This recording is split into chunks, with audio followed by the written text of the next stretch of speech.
أعوذ بالله من الشيطان الرجيم. بسم الله الرحمن الرحيم. ألف لام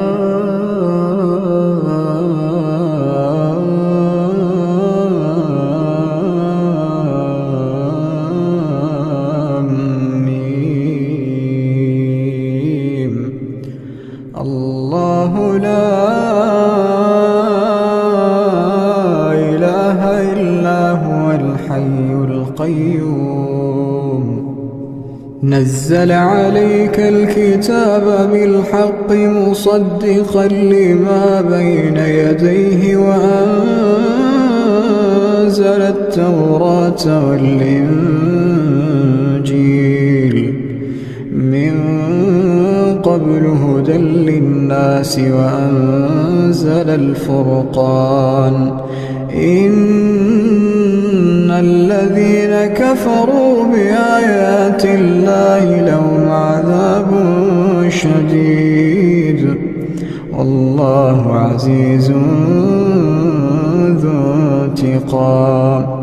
إن الله لا يخفى عليه شيء في الأرض ولا في السماء.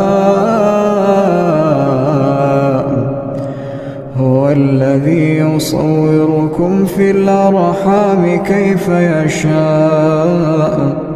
لا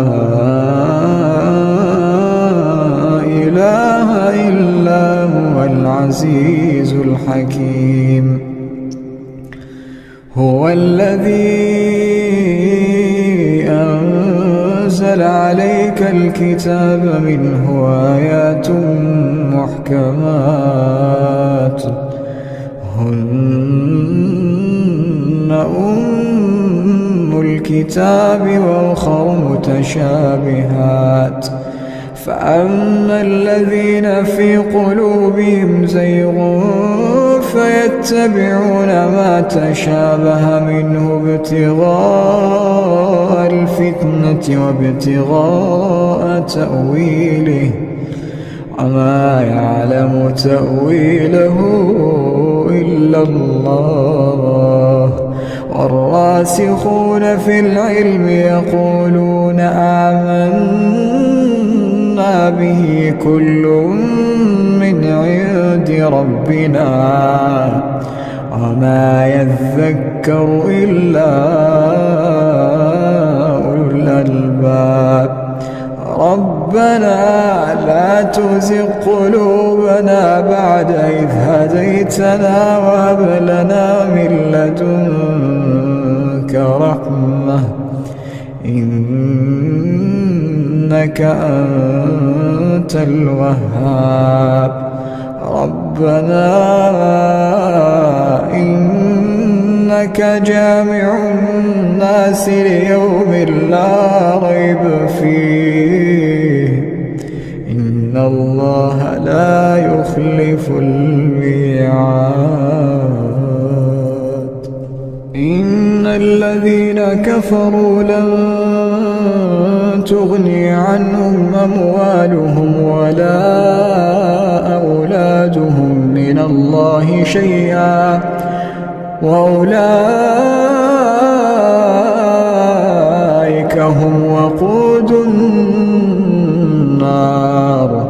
كدأب آل فرعون والذين من قبلهم كذبوا بآياتنا فأخذهم الله بذنوبهم والله شديد العقاب. قل للذين كفروا ستغلبون وتحشرون إلى جهنم وبئس المهاد.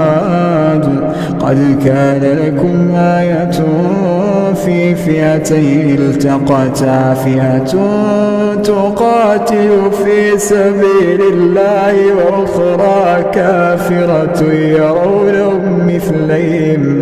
يرونهم مثليهم رأي العين والله يؤيد بنصره من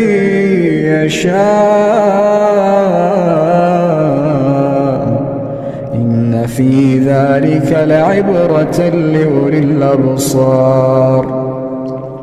زين للناس حب الشهوات من النساء والبنين والقناطير المقنطرة من الذهب والفضة والخيل المسومة والأنعام والحرث، ذلك متاع الحياة الدنيا